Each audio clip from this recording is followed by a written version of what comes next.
Gulliver woke up to find himself tied down by countless tiny people.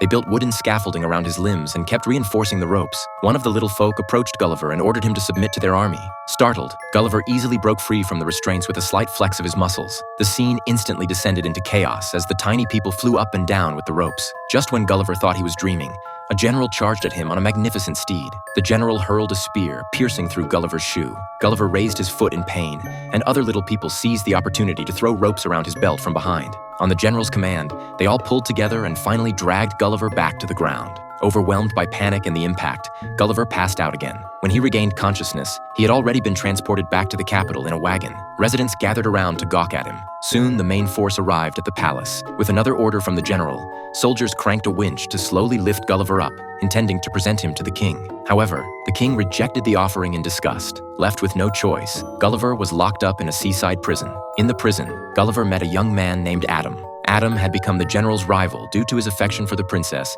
and ended up imprisoned here. The next day, the general put Gulliver in shackles and made him plow the fields. Right then, the enemy nation launched a sneak attack. They not only set fires around the palace, but also kidnapped the princess. The general hastily sent Gulliver back to the capital. While the general was distracted, Adam unlocked Gulliver's restraints. Just as the enemy was about to succeed, Gulliver arrived at the princess's palace. He grabbed 2 enemy commanders and threw them into the sea. No sooner had he rescued the princess than bad news came from the king. The fire in the palace was growing out of control, and the soldiers were helpless. Gulliver rushed to the palace and reached out to save the king, only to burn his fingers on the window. With the king on the brink of perishing, Gulliver took off his pants, and a giant stream of water instantly extinguished the flames. The king survived the ordeal and, instead of blaming Gulliver, appointed him as the protector of the nation. That evening, Gulliver was invited to a banquet in the land of the little people. He took the opportunity to persuade the king to pardon Adam. At the banquet, Gulliver claimed to be the president of the United States with countless supporters. This earned the king's respect, and so Gulliver settled down in the land of the tiny folk.